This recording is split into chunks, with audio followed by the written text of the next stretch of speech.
Mr. Alfred.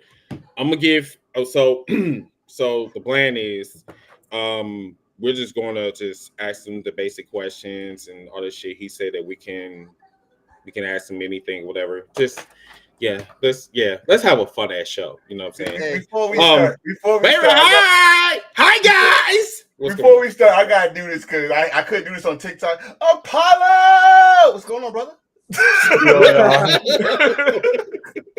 It's gonna travel so much to where whatever I do with wrestling, with cosplay, with whatever, it's just gonna spread. So at this point, Yeah. I got to get ready for it. Well, welcome. Like I said, my first time officially meeting you. Yes. You're part of the cookout. You know, what I mean, I am one. If your black ass will come to the cookout more often, you can do. Well, I know. Bro, you only there for like 5 seconds. I'm one of the. I'm one of the founders. I'm one of the 3 pilots. But welcome, Pillets. You are so good. But I welcome, man. It's an honor to finally meet you. I've seen you a couple of times in there, so like I said, welcome. You know, one question I would like to ask people that come to the cookout. What are you bringing to the cookout, sir? I think we already reestablished that already. I swear. Hopefully, I'm bringing at least interesting topic conversations and interesting questions. We can eat that though. To eat. Yeah, we're bringing the cookout to eat. I'm a bartender. I can't eat a conversation. No, he bring the drinks. I can bring drinks. What kind of drinks though? You know what I mean? He's not. Hey. Yeah. He's talking to this guy here. As a HBCU graduate, I bring jungle juice. So I know that. I know that. All right. Whoa, I know that. Yeah. Listen. Hold on. That jungle juice now, you gotta sip. Hey, don't sip. It was my school's homecoming like last week, and I couldn't go unfortunately. But I saw a bunch of my friends like just off of whatever they were doing. Like this is 30+ year olds still drinking like they are like 25 or 22. Like it was not.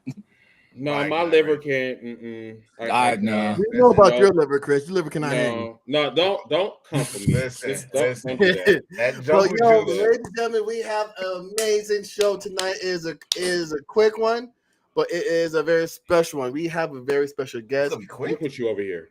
Yes, it's gonna be quick. He only has 45 minutes with us. If you want to get him into the show as fast as we can, ask him some questions, get to know him a little bit. And then hopefully he would want to come back and hang out with us again. Well, but we have a special guy coming in, a very controversial guy. If you guys, very controversial. We love controversy. This man, we do. We do.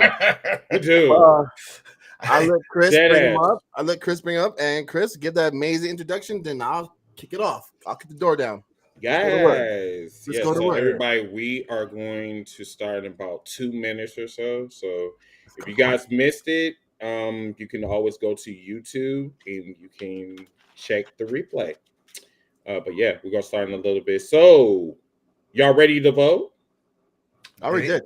Did it? I voted October Monday. 14th. I already said I voted October 14th. I'm voting Monday. You vote tomorrow, sir. No, I already sent my mail-in ballot in already. October 14th. I ain't mail. I want to see this face. Let them know I'm here.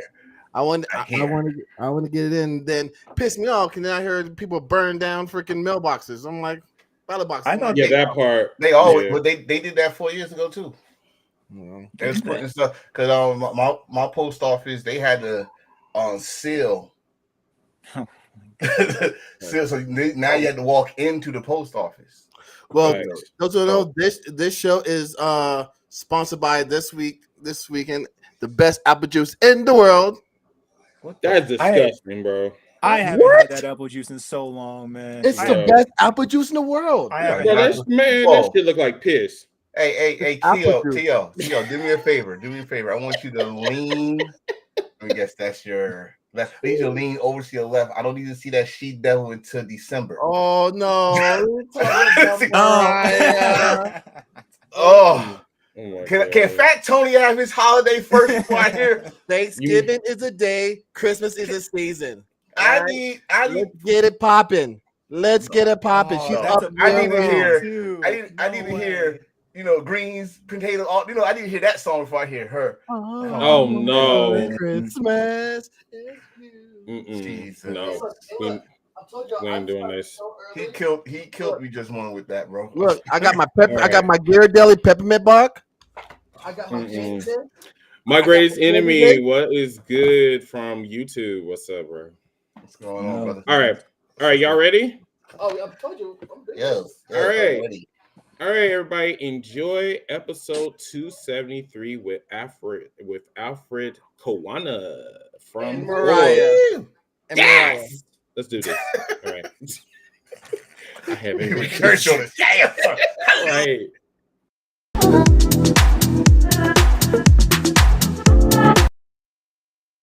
Hold up, hashtag heels for life. Wanna welcome everybody, yeah, we gotta get it hype. Hey, every week talking wrestling, we get into it. Current events, even guests that we're interviewing.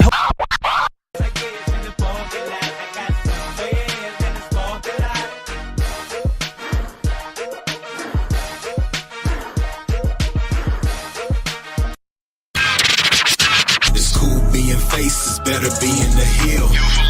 And I don't ever care how they feel. It's cool being faces, better be in the hill. And they don't wanna see me in the field. It's cool being faces, better be in the hill.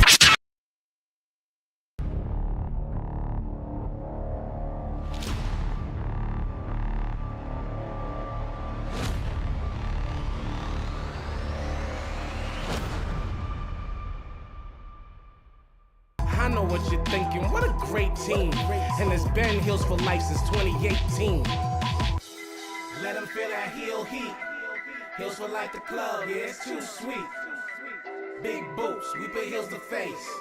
We are Heels for Life, everybody's great. We're at the SmackDown Hotel having a cook.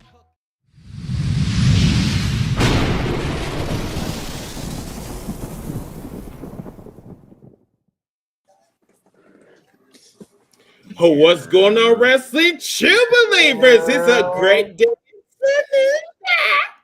I am your boy, Mr. Team Bring It, coming to you guys once again for hashtag Heels for Life 273. Yeah, this is the wrong day. I feel very off right now. I feel very butt naked right now. Yeah, I do. But anyway, everybody. We got T.O., we got Mr. the Enforcer, Fat Daddy, and also we have, yes, that man is from the Cookout from TikTok, Mr. Apollo!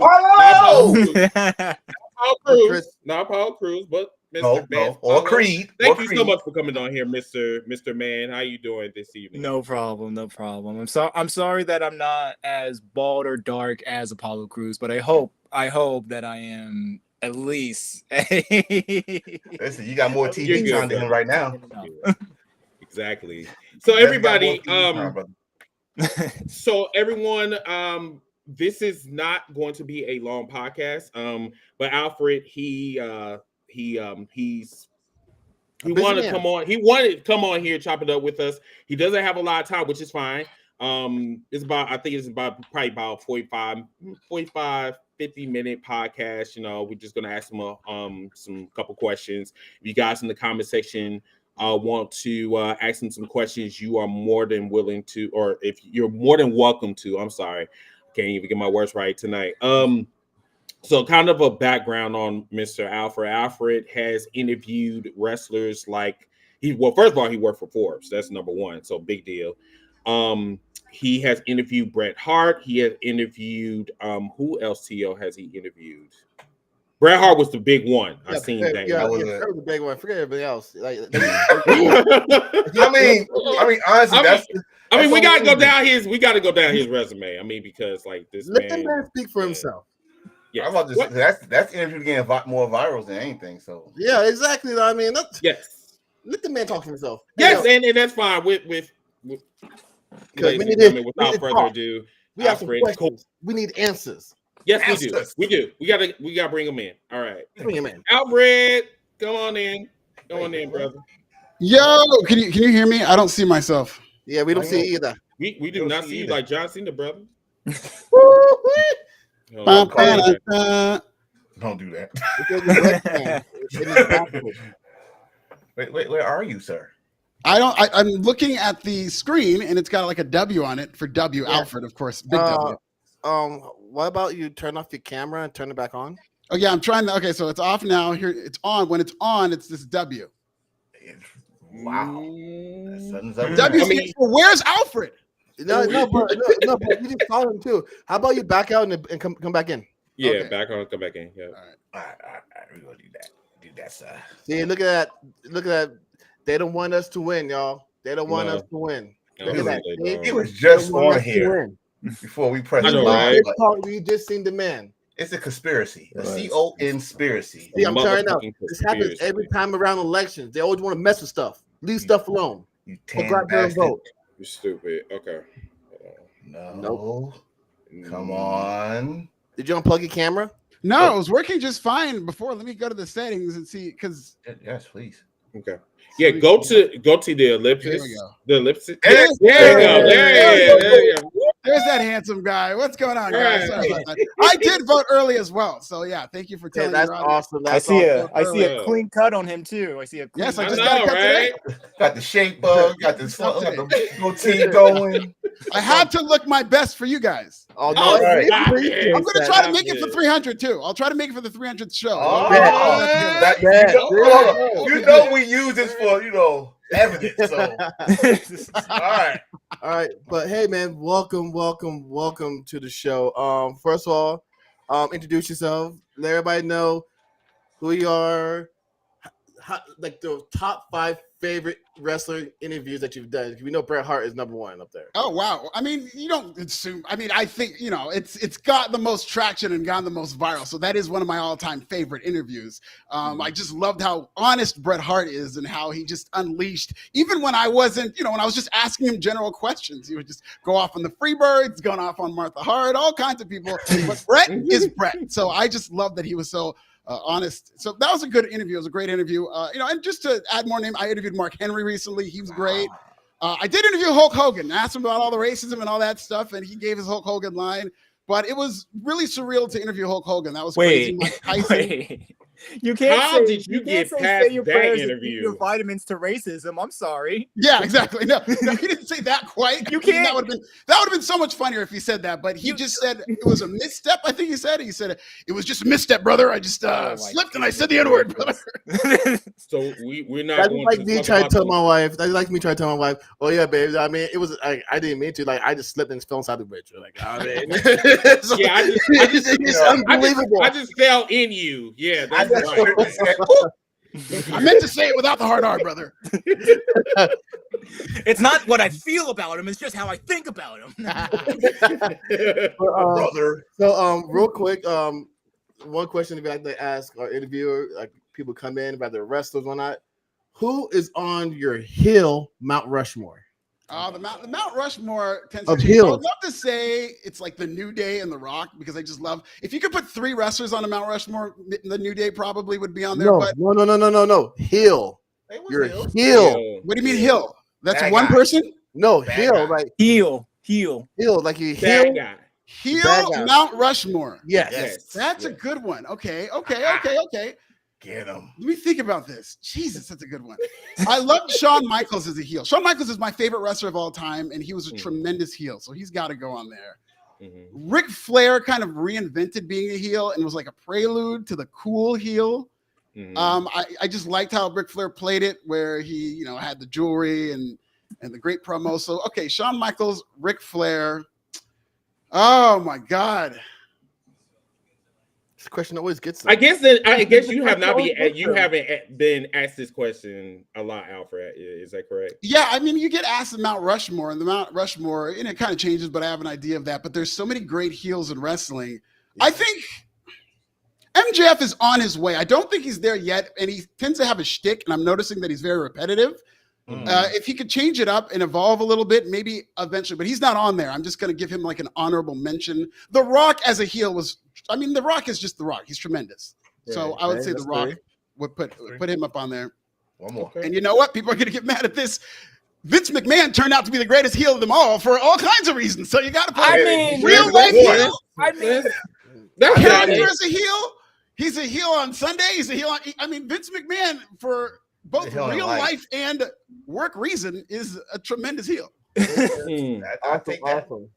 So, all right, we're gonna jump right in it. You are very outspoken about wrestling and kind of where you stance in wrestling, but let's talk about real quick your stance with WWE and AEW, because you have a lot that, like, I feel like you're like more on towards the WWE side, and kind of like the target is on AEW. And we want to know, like, I want to know, why is the target, like, why are you like targeting this way? Like, why are you shooting this way when both companies have their good and bad days? But why is it that it seems like most of the content is against AEW?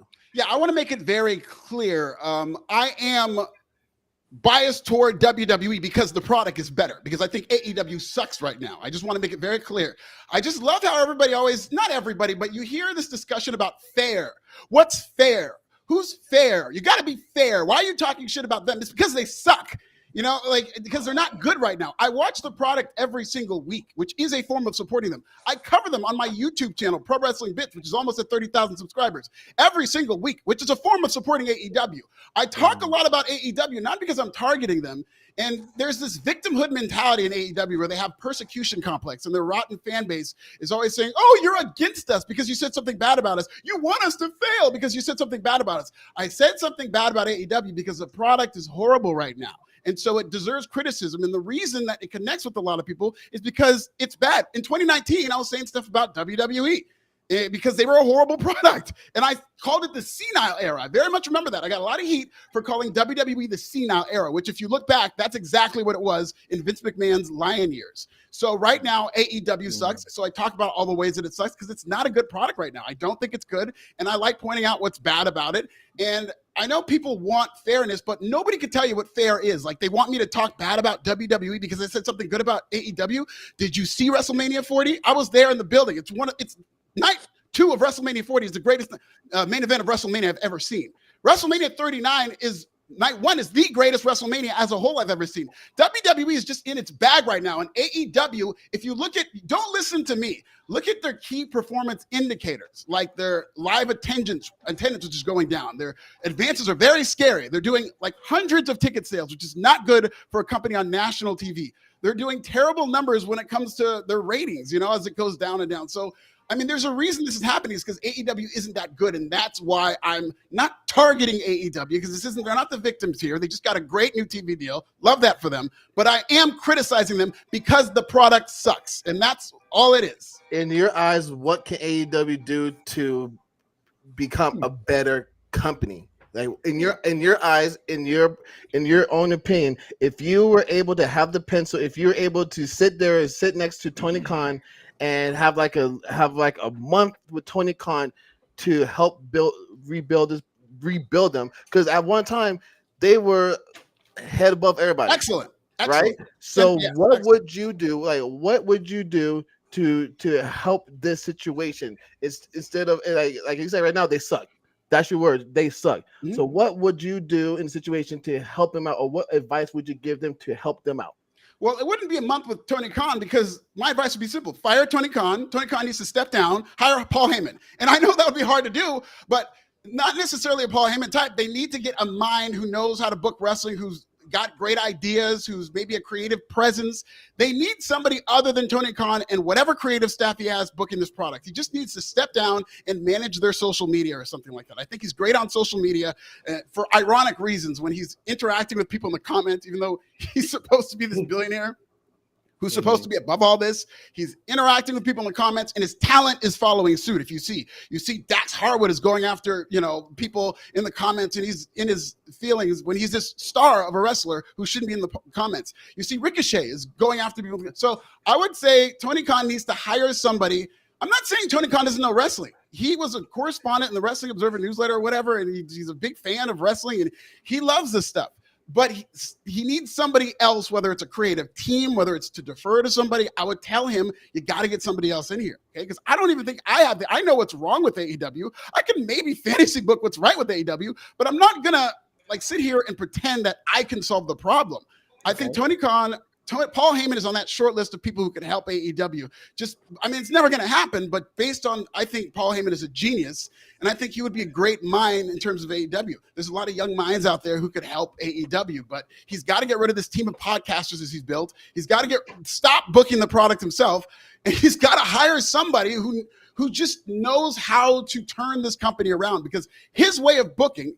And booking is very cyclical. A lot of these great bookers end up burning out. Booking is a very cyclical thing. So right now, he's gone through the cycle a couple of times. Like, they had that new car smell. It's not there anymore. They need somebody else. So let me ask Alfred a question. I'm gonna be direct with you. So Alfred, I have been a long-standing AEW fan. And the reason why, because WWE could not do their job full-time. Can we both agree on that? Yeah. Okay, cool. So I will agree with you on some aspects. One of them, my attention on AEW is dwindling, and I will agree with you on that. There's a lot of disorganization. I will definitely agree with that as well as an AEW fan. But don't you think that you are watching the AEW product with WWE glasses on? You think? No, I think it's funny that you say your attention is dwindling. I'm watching the AEW. I probably watch more AEW than I do WWE. And it's like, really? AEW cannot tell. It's funny because it's like, I'm an AEW fan. I'm not a fan of anything but Alfred Konuwa. Like, I love wrestling. I'm not going to call, I love wrestling. I watch all, because I'm constantly talking about AEW and their specific storylines. I'm watching Dynamite every week. I'm watching Rampage. I watch Collision. I watch a lot of AEW, and the viewership is down. That's not me not watching AEW. It's not my fault that people aren't watching AEW. So I watch a lot of the product, whether you like it, whether you hate it, whether you're watching it with any type of glasses. Like, that is support for the product. This idea that you hate and love are the exact same thing to me. So this idea that I hate AEW. If I hated AEW, why would I be watching every single show? I would be apathetic to it if I hated it. But you know, it's that such thing as hate watching as well. Sure, absolutely. A lot of people hate watch me. I do hate watch. I absolutely agree. There are biases in this country, 100%. But I'm not going to sit here like a lot of people do and pretend that I'm unbiased. This product has been so bad for so long that I do watch it with, like, how are they going to screw this up? And they don't prove me wrong. There are things like Private Party winning those tag team titles in that match against the Young Buck. Phenomenal. Great. Incredible. I thought it was awesome. So I could watch that and enjoy that. But then on the same show, see the skinhead stable running around beating up all the baby faces, being like, this doesn't really work for me, brother. I don't know if I like this. It's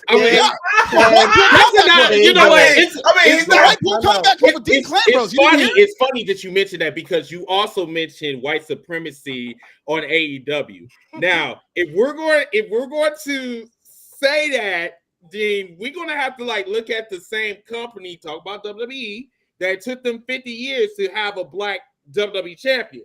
Okay. Yeah. So, and then you also mentioned the black representation on Tuesdays. So if that's true, then why we can't have black representation on Mondays, Tuesdays, and Fridays instead of having all the black heads on Tuesday? Then also you mentioned something about Sexy Red as well. You said that Sexy Red is a form of black representation. Is that correct? Sexy Red is a black woman. So her being on TV is representing. I really don't. Can I say something real quick about representation? Go ahead, bro. Go ahead. Okay, first of all, that 50 years black people, that's, I've been had that talking that point. Brought that up to Bret Hart, as you saw. Nobody said that more than me. And I have made so many videos talking about this era of WWE and Triple H, because people want to believe that Alfred only talks about AEW. And that gets a lot of views. Everything I does get a lot of views, but the most views come from Bret Hart interviews, whatever. And then AEW criticism right now, because AEW sucks, and that connects with a lot of people. Just like once upon a time, me talking about WWE's lack of black people on TV, that got a lot of engagement, and it still does, because people do believe that. So I talk a lot about this era of WWE and Triple H not doing as good of a job booking black talent, because you see NXT, you see them book the spectrum of black people, and Shawn Michaels and NXT, they're doing such a good job booking black people that it makes me watch WWE and go, Triple H needs to step it up. They fumbled Bobby Lashley and the Street Profits. Go look at my tweet the second the Street Profits turned heel. I said, okay, I'm interested in the heel Street Profit group, but Triple H has not shown me he can book black talent. So we're going to see how this works. And I was right about that, okay? So this whole thing about black representation, let me get this right. That's a talking buzzword that like white liberals created in order to like have black people on their terms. I don't care about representation. Like, do I want to see every race represented as best as possible? Of course.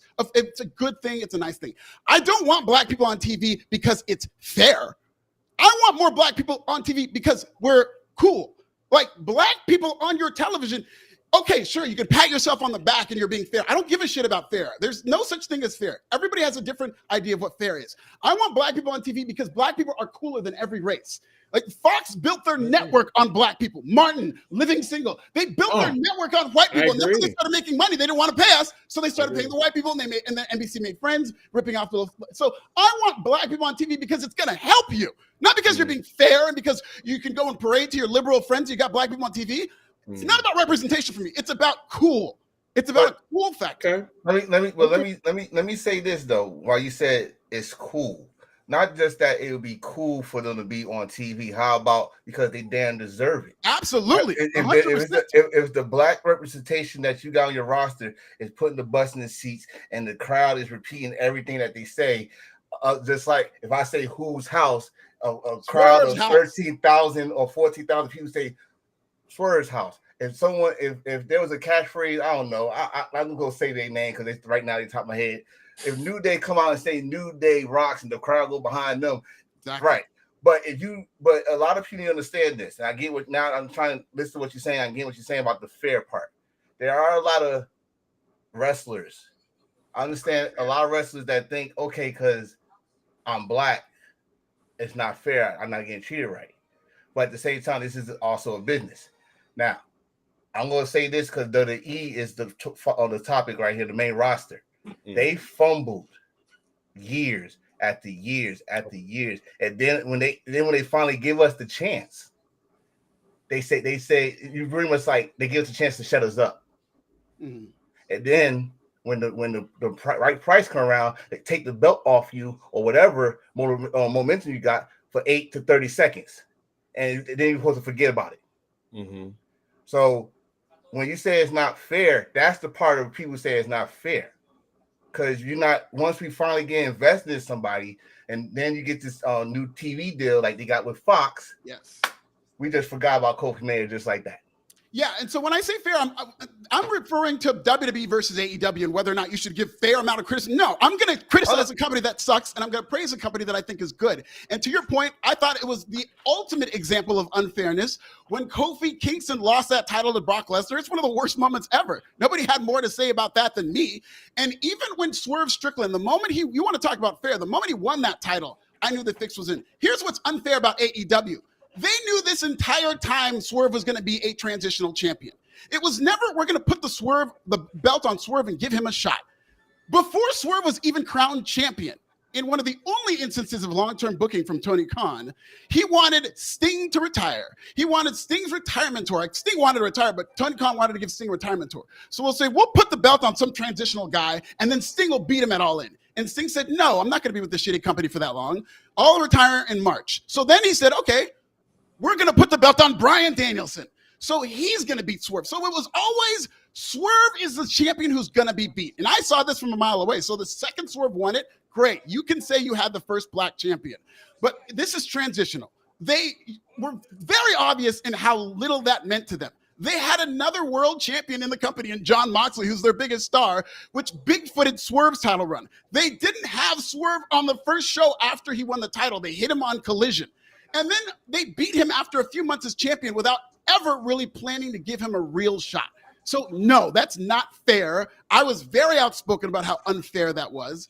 And I do think that, again, the reason I think black people should be championed and black people should be more prominently featured, with the implication that yes, we're all talented, a lot of black talent is talented enough to be there, is because it will bring in young people. NXT is competitive with AEW now. The white version of NXT got ran off of Wednesday nights. They got their asses kicked by AEW back when AEW was good. Right. Once you sprinkled a little melanin in NXT, and once it became African NXT, they're beating AEW 3 out of 4 times now. African. They're kicking AEW's ass now. They're going to go head-to-head with AEW next week, and they're probably going to win. So African NXT is bringing in the young people, and it's better. But the thing is with that, when they always go head-to-head, if NXT go do this, I want to do it fair. This is our fair part. Don't bring no nostalgia. Don't bring no stars. Use the wrestlers you got on that brand that you trained, that you had them ready for these moments, like the Overfed, Now I don't want listen to me, because it's gonna be in 2300. Yeah, I understand. You go bring Bubba Ray and he go wrestle. Francine and RVD. I want it at a time where they're gonna be in an arena. This is gonna be historic, so I understand. I want the time it's gonna be in the performance center or an arena by themselves. No nostalgia. Do it with the roster you got against AEW roster that they got. Because every time they beat them lately, it's becoming because they got a major star coming in or a nostalgia. Let me just. That's not going to happen. Are we familiar with the man who built this company? And whose fingerprints are still all over this company for both better and worse. If they're on, yes, all of his bed bugs are still there. Yes, I get it. Yes, WWE is the most competitive. So you can preach to me all you want about what's fair. No. I'm just saying. The level most competitive wrestling company, if not sports organization, in the history of the world. WWE is not sitting around saying, "Okay, guys, AEW, we're going to go head-to-head, but let's make it fair on them, on our competition." If you're any semblance of competition, they're going to try to squash you like a bug. That's what they did to ITV, which is a very small British wrestling promotion. They brought in NXT UK. They squashed them. Let me tell you a story about Dana White and UFC. Dana White had to preempt one of his just regular UFC Unleashed cards where it was just these secondary third, not John Jones, just the up and coming, the NXT of UFC. Yep. Just these no-name fighters. They had to preempt that to a Monday night. And when Vince McMahon found out about it, do you know what he did? He booked Mike Tyson on the show to guest host Raw. That Mike Tyson booking was in response to UFC airing their developmental fights. So this man is not about to be fair to anybody who's any semblance of a competition to them. So they could do that, but they want to win at all costs, and that's what's going to happen. You got to understand when you say Vince McMahon. Vince McMahon think he ain't competition with everybody. Everybody. This dude was going against Monday Night Football, and he reenacted a skit from Monday Night Football. The shower. In the shower. He's in competition with everybody. But if we just talk about wrestling here, if we talk about AEW versus WWE, and all of us at that age where we remember the Monday Night Wars, this is the closest we ever have got to a Monday Night War in many years, right? I want to see how they do with a level playing field. That's all I'm asking. I want to see how good this NXT for the past since Shawn Michaels took over has been good. Has been great. We was there for their one night stand. It was awesome. But I just want to see what this roster do, because this is a good roster that they got right now. I love the roster that NXT got. I also love the roster AEW got right now.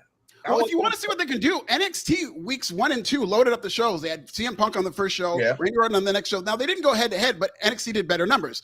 Week 4, they did not have these big stars on their show, and they still beat NXT in total viewership. One of those weeks in 18-49 without loading up the show. What was that on a Wednesday? That was on Tuesday nights, and one of them was head-to-head against AEW. Now they're going to Wednesday, but one of the reasons they're gonna WWE is not concerned with trying to have a level playing field or whatever reason. Oh no! One of the reasons on a Wednesday why they're loading it up is because people don't know that the show is on Wednesday, so they have to do everything they can to get people out of their normal viewing habits and go to WWE. That includes promoting the hell out of the show. That includes ratings. So-and-so is going to be in the building. And I mean, they're going to do that. Yeah, you could beg that they can make it a level playing field. That's just not this company. Triple H learned from Vince McMahon. They're as competitive as it gets. So I have a question. Wait. Let's go to Apollo because Apollo hasn't said anything. I'm sorry, Apollo.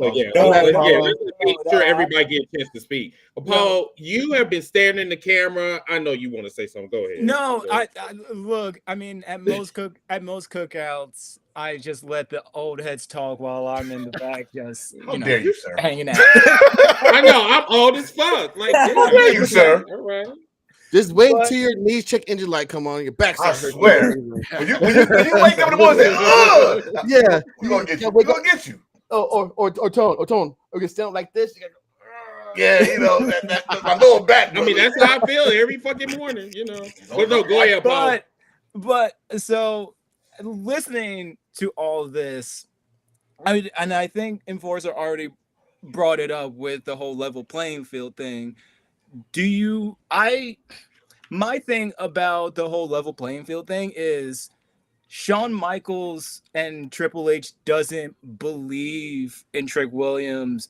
It doesn't believe in Obo Femi. Doesn't believe in the talents that they have on NXT to say, hey, let's just go against AEW on Wednesday without any RVD, Bubba Ray Dudley, any CM Punk, any Randy Orton.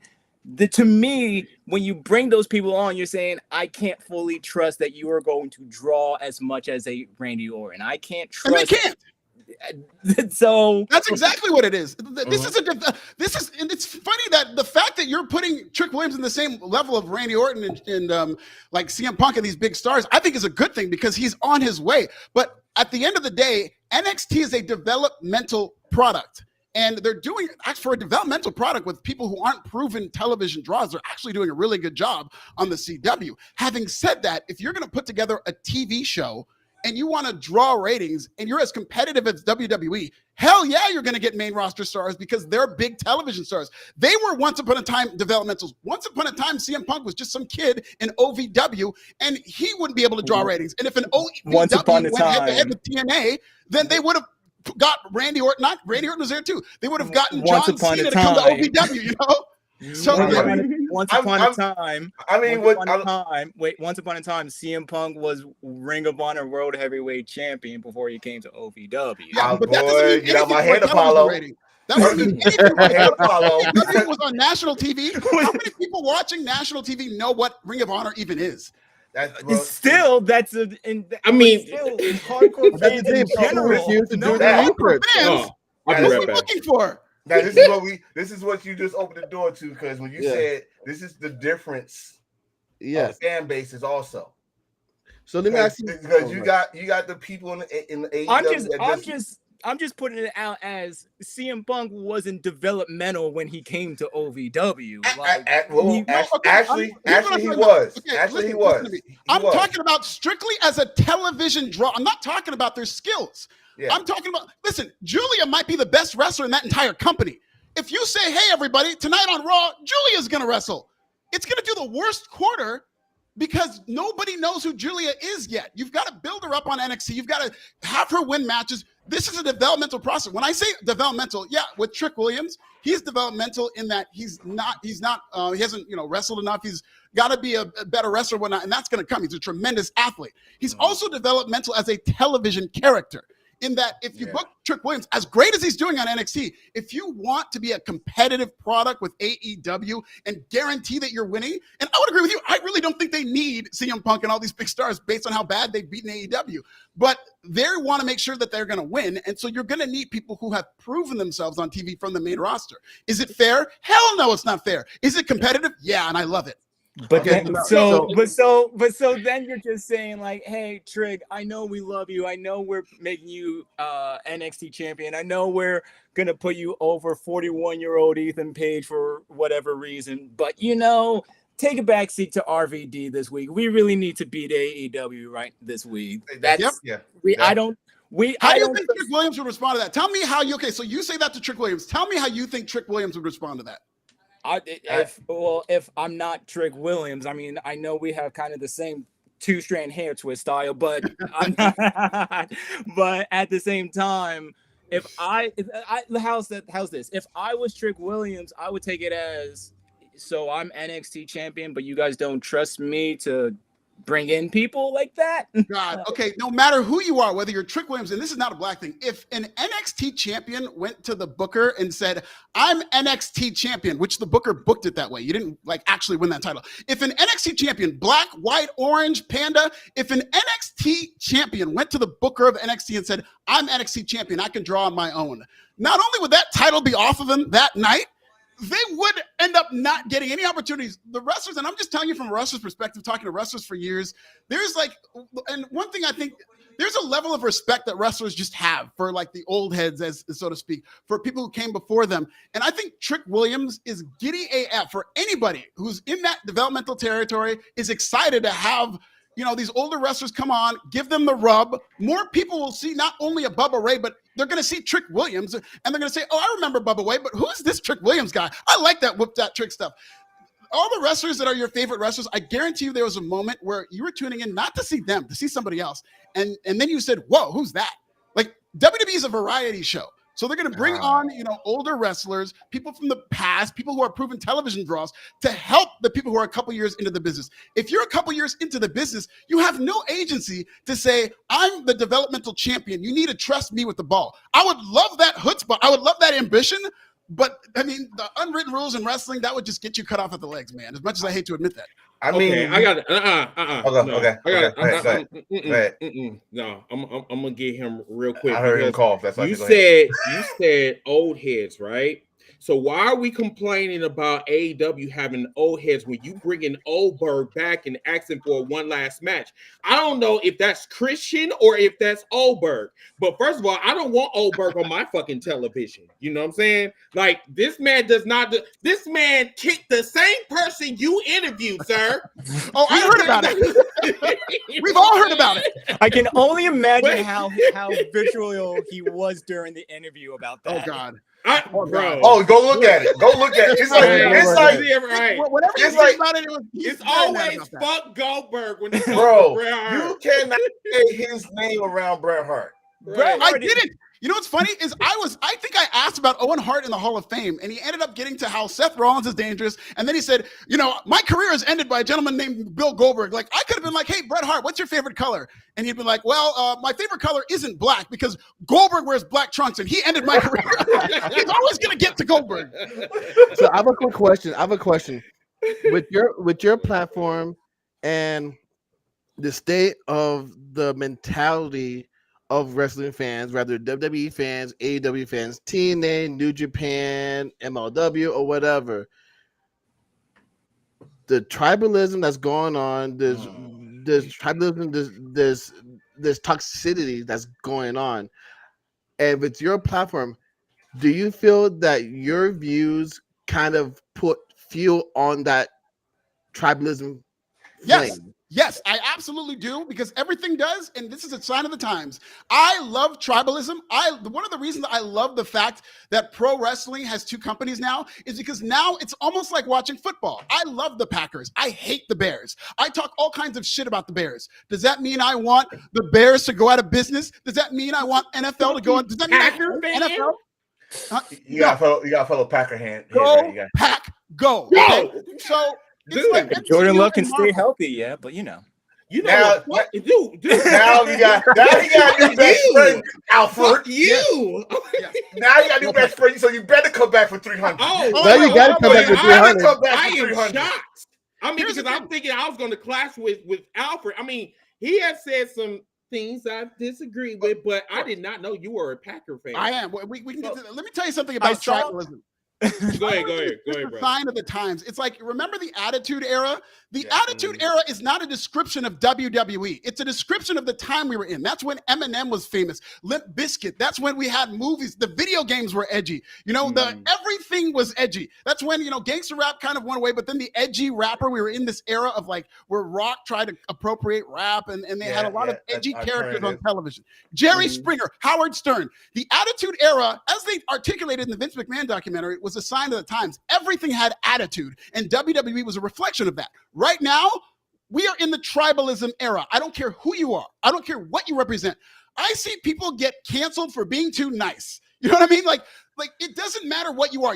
Everything is tribal. So if there's two things, somebody's going to like one thing, somebody's going to like the other thing. And if somebody likes the other thing, the person who likes this thing is going to be like, well, that's because you're racist. Well, that's because this, and everybody's going to get tribal. So no matter what I do, no matter what I say, if I have a strong opinion about something, it's going to get tribal. And I'm perfectly fine with that. I actually love it. We are in a tribal era. Okay. You're a WWE fan. Okay, cool. No, I'm a wrestling fan. You're a WWE fan. You're a WWE fan, and you know you are. Okay, no, I'm a fan of everything. I'm a fan of everything, but I love WWE. Okay. You have stated that. I have, and I love AEW. I love and hate both companies. Like I'm right now. Let's just for the sake of discussion. Yes, I'm a WWE fan. Let's continue. Okay. All right. Cool. So, do you believe in spreading misinformation? Not at all. I mean, I do not. It depends on what you consider misinformation because everybody's got their own sets of facts. I get it, but the thing is, not you, but I'm just saying that a lot of people don't like to do their research. And that's what pisses me off. You cannot be on a podcast and you don't do your research. Because I like to gather scouts for free. I don't give a fuck. I can care less. But you can't sit up here and then try to, quote me something when I'm like, bro, that's not fucking true. And there's a lot of them that do that in the wrestling industry. Yes. We got too many of these fucking fans that's going around here acting like they're April O'Neil's and they have never, ever picked up a fucking book, have never Googled, but then yet want to tell me, well, I love the fucking bloodline. I mean, I don't give a fuck about the goddamn bloodline. I'm talking about the shit that pertains to us. I can go back and I can talk about the shit in the 80s, and you be like, well, I love all the wrestling, but the only thing you can fucking talk about is the bloodline. That's the only thing you can talk about. Going back to your point earlier. Now, listen, WWE is watchable. I'm gonna be watching Crown Jewel tomorrow. Now, my nigga down below, he's not gonna watch it because he think that it's a blood field type of show. No, you're not gonna watch it. I like to watch it because of content purposes. But my thing is, I think I don't need to be on this tribalism shit. I love all wrestling. I don't need to be on this tribal. I think too many people are too goddamn moist for their own conscience. But I digress on that one. My thing is, it's like, instead of being on the tribalism ban, how about we make some fucking money, since that's a talking point when it comes to professional wrestling? Why AEW and WWE cannot work together? I'm going to tell you why. Because Mr. Papa Triple H, a.k.a. Jesus, do not want to work with AEW because he got his ass kicked too many fucking times, and now he's fucking he want to go back to Stephanie and talk about, oh baby, they got my ass kicked. Now, as far as like NXT goes, I like the black representation. Once again, I think black representation should be on Mondays, Tuesdays, and Fridays. It should not be on Tuesdays. Now, if we're gonna sit here, we're gonna talk about the greatness. How about that greatness transitions over to the main roster? Because I'm trying to figure out what the fuck is going on with Carmelo Hayes. If we're going to actually have that conversation. I can tell you what's going on with Carmelo Hayes. He's getting beat up by Charlotte Flair's husband. Okay, but didn't they have a great, it ended. I was very disappointed in how it ended, but that best of seven series, the best of seven series was some of the best wrestling I've seen in WWE. Consistently for years. They reminded me of the Booker T and Chris Benoit best of seven series. Oh, no, you can't say that. No, he can. We refer to that man as C Murder. I'm sorry. You good. I'm just playing. We mentioned him on here too. I'm like, but Carmelo Hayes, again, he's very early in his development. I mean, sometimes it doesn't work for somebody, but I just think it's going to work for Carmelo Hayes because he's been having great match after great match, and they've been doing this best of seven. I thought they did a great job getting Carmelo Hayes as like a consistent presence on television. And let me tell all these people who are worried, and I'm one of these people who are worried about Triple H and his handling of Black Town and whatnot. He will have no choice but to book black talent come years from now. I mean, you can, if you're really paranoid, you can argue that they started WWE ID to go find all the white people in wrestling to replace these black people. But I hope that's not what it is. But the thing about it is that all the black people in NXT are going to be on the main roster soon. You're talking about Mondays, Tuesdays, Fridays. They're going to have to create another day in the week to accommodate all the black stars that they're going to make from NXT going to the main roster. They're going to be doing a Soul Train line from NXT to the main roster. They're going to be doing this Cupid shuffle from NXT to the main roster. It's WWE Blackdown. He said the Soul Train line, y'all. They're gonna Soul be Train line shuffling. They're gonna be doing the cha-cha slide. They're gonna do Soul Training. The wobble. We don't do cha-cha slide no more. We do the wobble. There's no stopping it. Trick Williams is gonna be a big star. Kalani Jordan, happy ass dances, weight, and curb stomp, and all those black people. So, but you know that Trick Williams. There's gonna be all the feuds, and this is what's great about that. And I wrote an article about this. Trick Williams versus Carmelo Hayes. We're gonna look back at that as a sign of the times. This is the first time two black men have been in a main event long-term feud on. I really on this product, but like most any wrestling product, this is unprecedented. The Carmelo Hayes Trick Williams feud was like unprecedented. So they're going to go to the main roster, and along with Obafemi, I mean, name it, Wes Lee, Kalani Jordan, even the white people on NXT are black. Sol Ruka, like don't they're forget about Miss Parker. Why are we going around and giving everybody the black card? Why are we doing that? Do not forget about Miss Parker, please. Yes, Jada Parker and Lash Legend, who are on SmackDown. They're going back and forth. I love them, by the way. I love them, by the way. So hey, Miss Parker. You said something that really caught my attention. I think people need to understand this is also old WWE Trump too. It's that best of 7. If you go back to when I'm not gonna say they first, but the second time split the brand, they put a certain team before there was a certain team in the best of 7. Cesaro. Yeah. And Sheamus. It's a sign to show you that they know they got talent, but they want to see if that talent could hold a TV stand. Because again, WWE is not just wrestling; it's the drama, the storyline. It's a freaking TV show. It's a variety show. Right. So they know. Triple H knew he got something in Carmelo. He got it. But he needed to find something to put on TV. So you had Andrade in catering eating Taco Bell and salad, and you had Carmelo here talking about, hey, I want to be on TV. Because one thing about Carmelo, and I know, is that Carmelo got this attitude, like a certain someone that we sing his song now, Seth Rollins had when he was in NXT. A certain guy that used to pop pills. Now he cross-eyed, named Sean Hicklebottom. He got that attitude that I am the best in the fucking locker room. Let me prove it. So I'm gonna put you in the best. Are you saying that? Are you saying Shawn Michaels cross-eyed book? He cross-eyed books? Is that what you're saying? Not when it comes to women, but you know. Hey now, hey now, Apollo, my nigga. Wow, Apollo. So my get thing your ass in the corner, bro. Hey, no, he's man, we about to drink some shots. So my thing is this best of 7 series. Cheers, Paulo. Cheers, wow. Bro. This best of 7 series pretty much was showcase series. Now, but like you said, I hate the ending too. I watched SmackDown last week. Like, what the fuck? Yeah, it was not a good ending. We all knew it was gonna end up to a triple threat match for the United States title. Everybody, but the right decision, I think, always agree is put that belt on Carmelo Hayes. Put that belt on Carmelo Hayes. We can't rush everything. Like, I think I was very frustrated at first when Carmelo Hayes was barely being used and when he was used, but like he's now being consistently used. And again, this is part of the developmental process. And you talk about people on the main roster. I think right now, as a television draw, Trick Williams, who's in developmental, is a bigger draw than Carmelo Hayes. But they've got to build Carmelo Hayes. And if enough people on national TV see him on the main roster, he's going to get there. So I think it's just a building process. I hope they have not shown me. I'm not going to give them the benefit of the doubt that Carmelo Hayes is absolutely going to be a star. I've seen so many black talent who did not get to where I thought they should have gone. You know, Shelton Benjamin's probably the greatest example of that. I hope they're able to book Carmelo Hayes effectively, but I am encouraged by what he's been doing lately. I can't lie. The last couple of months of Carmelo Hayes, I think, has been fire, and he might be a sleeper pick to win that United States title.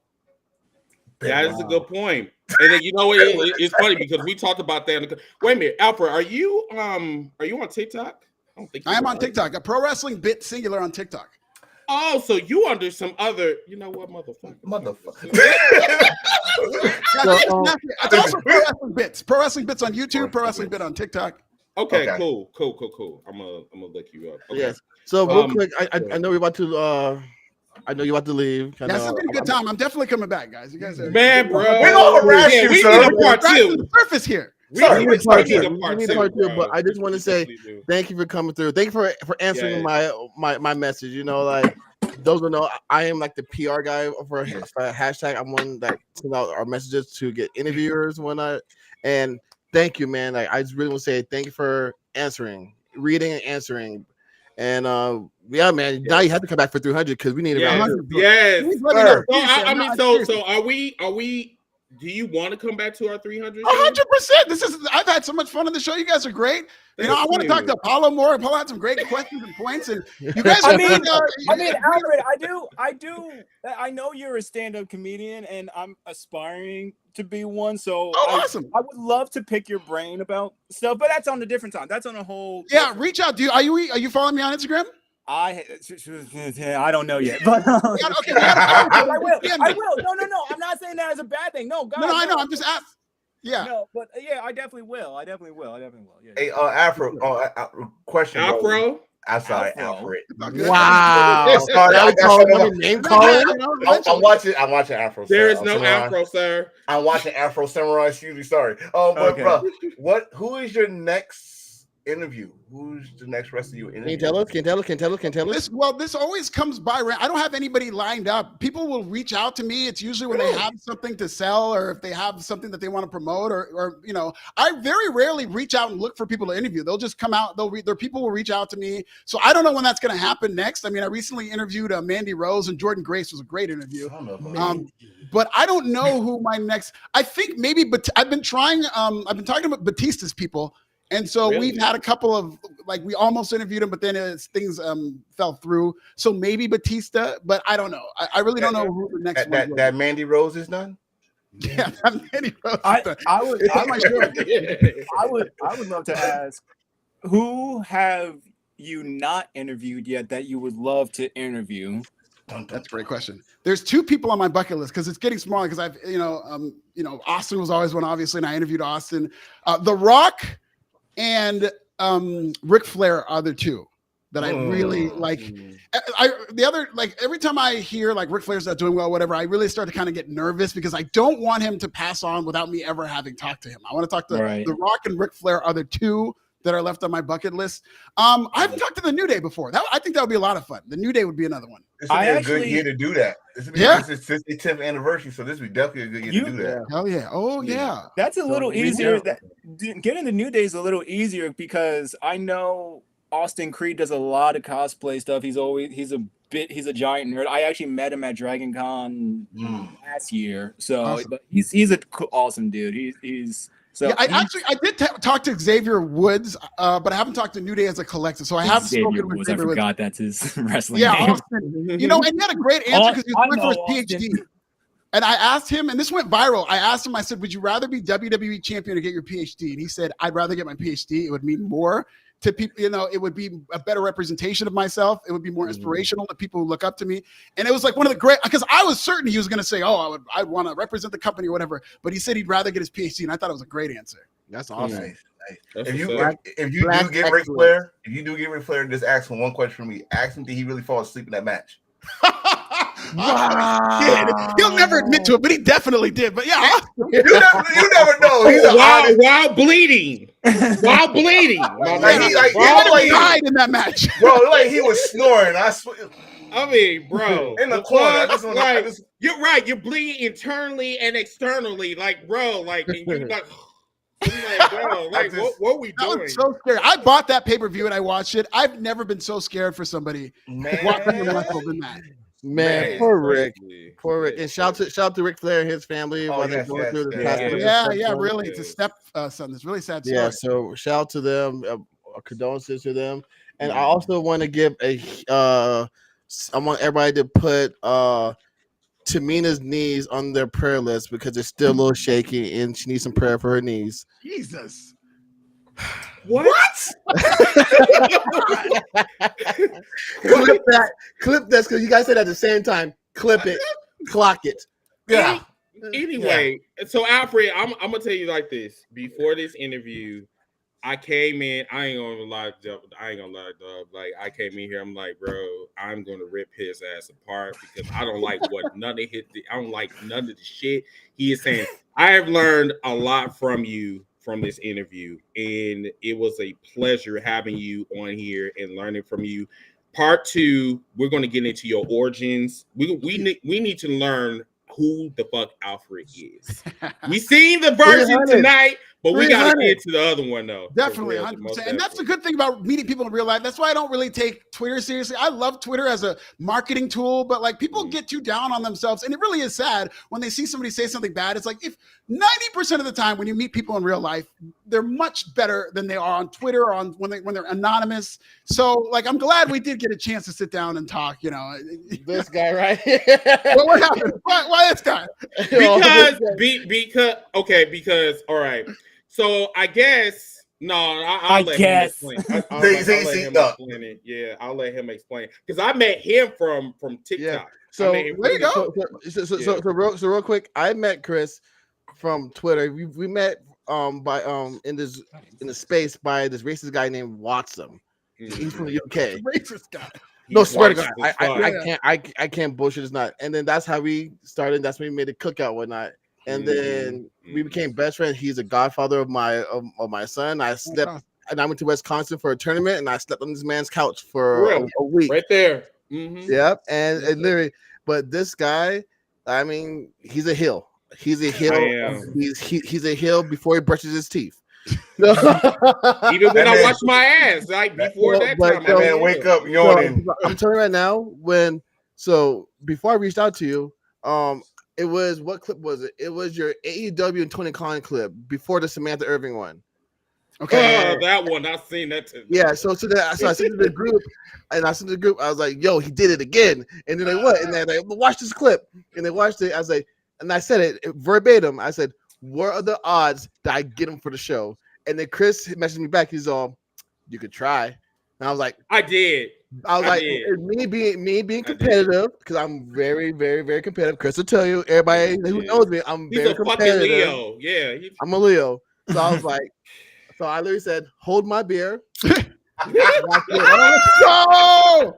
Wow. And I messaged you. So you starting on niggas now. Okay, gotcha. And then when you hit me back, no light, as soon as you hit me back, I screenshot it and I put it in the group and I said hook, line, sinker. Bro, he did. Yes, everything he's saying is facts. I'm glad you reached out, man. This is like, I'm very active. Like when it comes to DMs, I do try to answer all the DMs I get or whatnot. Sometimes I'll go into like a separate folder, and so I won't see them for a while. But I'm really glad you reached out because this is a great platform, you guys. I'm gonna do everything. I'm gonna follow you. I'm gonna retweet, and I'll mention you on my videos. I'm about to. Put it on there. Let's go. Yeah, man. And I'll also try to like clip this. You're right. You're right, John. Great. Thank you. I appreciate you. So 300 episodes. So you're gonna be on the 300 episodes. Should we just book you or just keep? Yeah, reach out to me again as soon as tomorrow. Let's just get a date on the books. Whenever I don't know what your guys' recording schedule is, but whenever 300 happens, I'll be here. Sunday, 8:00 Central, 9:00 Eastern on Sundays, and then you can also follow us on TikTok because we do cookouts. Literally, we do cookouts on TikTok. So you can just follow us. It's H4 Life. Wrestling. We'll follow you. We'll follow you. I make sure I get all your I'll message you. Make sure I get all your socials. Yeah, and then I put it in our group chat. Make sure everybody in our panel, everybody in our podcast group follows you. And then when you see the follows, you see #HealsForLife. Just follow that. Make sure you follow everything, and then we'll try to get you on the cookout with everybody because there's some amazing minds over there on our TikTok. On our TikTok, this universe. Man down here we met from the cookout right there, right now. Young man, this youngster, one with the dreads. This young whippersnapper still got Similac on his breath. I just got Similac on his breath is crazy. I just got him done today. Yeah. I know young boy got Similac. Up there looking fabulous. Just he got Similac on his breath. The boy looking marvelous. He looks marvelous. Well, Alfred, thank you so much for joining us, guys. Bro. This has been great. I had a great time. We're doing it again. Too, man. 300. All right, guys. 300. Thank you, brother. Thank you, Alfred. Thank you, man. Thank you. All right, y'all. That was crazy. That was fun. fucking awesome, yo. That was crazy. Like when I'm thinking, listen. So this true story. So when because like I wanted to be as transparent as possible. Like I didn't want to like hide my face. Like bro, like I can't stand this nigga. And listening to him and interviewing him, I have a different bro. I learned that me and him are Packer fans. And on top, I'm like, bro, what are we doing? All he got this whole goddamn conversation. Wait. Nothing else but you're a Packer fan. That should be clear because as soon as he said that, Chris' eyes got big as hell. Like, right, I'm for real. But no, it's really cool that we actually interview someone that's in the wrestling industry, and he really liked the podcast and loved he loved the interview. So, I mean, and he's coming back for the 300 episode. He did not back away from anything that we asked. No, and he didn't. Awesome. He did. He's still on business. He's still on motherfucking business. And you have to respect somebody like that. Yes. Respect. Still on business. Whether you agree with his views, or whether you agree with it or disagree with it, you have to respect the fact that he stood by everything that stood on motherfucking business. And he stood on business. How about this? He ain't no keyboard warrior. No, he's not. Because that energy came from Twitter and on this podcast. And I loved it. I loved it because I'm thinking like, you know what? He gonna be one of them tribal motherfuckers that, you know, he ain't gonna make it on this podcast. And that man proved me fucking wrong. He did not back down. He stood on everything. Wow. I was like listening to him, and then like you could tell like when he got extremely passionate. Yes. When you know, and I sat back and I muted my mic and I sat back and it was when he was talking about the fair, about being fair. Yeah. Mm-hmm. Yeah. That right there, and when you heard it in his voice, I was like, oh shit. Okay. Wow. Hey, what's that? Roundhouse? Yeah, you just missed the interview. We just interviewed Alfred Konuwa from Forbes. Yeah. It was a damn good interview. Once again, everybody, if you did miss this interview, the interview was dope. We learned a lot from Alfred. Please follow us. Go back into the recap show. We will be having him for the 300 episode. We just confirmed it. So I will have T.O. do all the PR work and all the good shit. But yeah, it was a damn good interview. Hey man, shout out to my inmate right there. Man, we putting messages out there, getting some great interviews. Right, you know. Shout out to my brother. Honestly, right there. Those who don't know, I probably send out over 100 messages to wrestlers, to wrestling fans. I have since like this is like the mark in me. I was talking to Freddie Prinze Jr.'s people because like I love Freddie Prinze Jr.'s movies. When I know that's a white boy in me. No Diddy. That's a white boy in you. No Diddy. Okay. No Diddy. So what are we looking at now? Are we looking at the Chinese man or the black man? Like, what are we looking at? He ain't drunk enough to be the Chinese man. But seriously, but like I send out over 100 messages a week, and I tell the guys like, hey, like I mean, it got to the point where they stopped asking me because it's either like I'm going to book something or I'm gonna find something in the wrestling streets and I'm throwing it in our group chat, and they'll wake up, like they'll go sleep and they'll wake up to like 15 different messages from me in our group chat. 5 o'clock in the goddamn morning in the East Coast. Yeah, I swear to God. No, I'm hey, but that's just like my role. My role, like you guys will not see me every single week, but my team knows that hey, Teal's not gonna be there. Teal's probably doing some Teal shit, but I'm constantly in the streets. I'm constantly in the wrestling streets. I'm constantly trying to do this. And like I said, when I brought up the situation about bringing him on, I know Chris was jokingly saying it like, Teal, go ahead and try. He's not gonna come, but go ahead and try. Yeah. Like seriously, like I mean, down them. For real. But Chris did it in the text, and I know Chris's voice. I know Chris. Chris is like my best friend. Like literally, he's my best friend. So I read it in the way Chris said. It sounded like this. Whatever, team.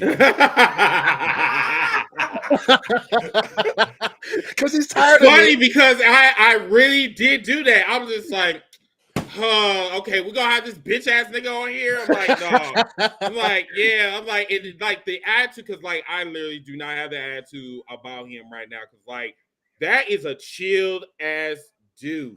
Yes. Like he stood on business. He loved WWE. I had to correct him. I said, bro, you a WWE fan. Just you said it. And he's like, no wrestling said, no, be real. Yeah, I'm like, bro, just be real. Like, I mean, the one thing I'm gonna respect is if you stand on business and just tell us you like WWE, cool. All right. I can only respect you on that. You know what I'm saying? Now, some of his views, once again, very controversial. He has some really good points. I couldn't disagree because the one part where he said that AEW is like erratic. It's like some moments is cool, and then there's some other moments it's like, you know, what the fuck are you doing? You know what I'm saying? Questions. So real quick, I'm sorry to cut you off. Mm-hmm. I do want to give a big shout out to the man behind the keyboard, the man behind the camera, the man behind excuse me, that was a beer burp. The man behind the podcast. He doesn't get the recognition he should deserve a lot. Mm-hmm. Ziggy revamped my initial message that's sent out to everybody. Mm-hmm. And it was Ziggy's revamp of what I normally send out was how we got Alfred's attention, how Alfred responded back. So Ziggy, thank you, brother. Thank you. I appreciate you. Congratulations. Yes. My boy Ziggy just got his degree. He's got his degree. He's going for his master's. Then he'll get his masters. That boy's smart. Doctrine. That boy's smart. That boy's smart. That boy's smart. That boy good. That boy good. Get that book. Get that book. I mean, T.O., you giving out there, man. I'm gonna give you your flowers, man, because most of the people we talk to, Big Daddy, Wolf. Yes. Shout out to goddamn, I want to say her real name. Victor, Lala, Vic. Lala, yes. And Victor, shout out to Wrestling Club, Victor. Yes, Vic. Yes. Like we talk these people now. They part of the family. They all, we couldn't contact when we still see them wrestling shows because this man got the interview. We get to know them people. Mm-hmm. So, the shout out to my brother up there, Chris Apollo. Y'all on the cookout. Y'all talked to Javelle. Y'all talked to another guy named Zilla. Yes. So we're trying to build a brand here, and even though sometimes we hit a roadblock, we go right through the motherfucker. So, I mean, that's life for you. It's like that's because one thing for sure, and we're not gonna stop the motivation. Our goal is to get going. So appreciate y'all. This interview was fun. Yes, but before we go off, I'm gonna let people understand how serious we are about this podcast. How serious I am about this podcast is the fact that it was like 9:05 Chris time, 8:05 my time, and then Chris was like, "Yo, if he doesn't come, we're gonna go to TikTok." I said, "No, we'll do the show. We'll talk about whatever. Yeah. And I said this. I said, if he does not show, that falls on him. We'll post that. Hey, you know what? He made a commitment. He didn't follow through. It's a pressure on him. We're gonna still do our show. We just do like an hour, talk about the week, whatever. Then we go on TikTok. If he does not show up, we'll put the pressure on him. And guess what? You said his name, and he motherfucking appears. Right. I'm telling you, we are about business. We are about in my mind, exactly when I said that, it was like weird. After I said we're gonna do the show and we're gonna apply pressure. If he doesn't, we're gonna post it and put the pressure on him. And boom, he showed up. But I'm trying now. I'm sorry. Look at me. Look at me right now, y'all. Time out. Look at me. Hold on. Hold on. Look at me. I'm the captain. Hashtag Hills Life. We're not going anywhere. We're not going nowhere. All right. We are here. All right. We're going to disrupt every single thing that y'all think that y'all doing good. No, we're going to take over. So either you get down or you lay down. If you lay down, you stay down. You dig? Yeah. So everybody, we are going to do the cookouts on TikTok. So shout out to the Buffs. Yes. The who? The Buffs. Colorado Buffaloes. They both eligible, baby. Yo, we're both. Hey, shout out to my boy Tone. Hook me up. Y'all see this? Y'all see my bill? Don't see that. Tone set me up with this beautiful motherfucker right here. Autographed by Cody Rhodes. Oh, nice. How did he get that? How you get that? At a wrestling show. At a wrestling show. I sent this man a thank you package, and I got some Yeet glasses. I got some Colorado gear. I just said, like, yo, know what? Right on my birthday. You know that Yeet means throw, right? Yeah, no way, but he wasn't expecting what was in there. I told him, hey, because he got me this flag. He got me the Acclaim flag at a show. I said, hey, don't send me nothing until you get my package. Look at my package.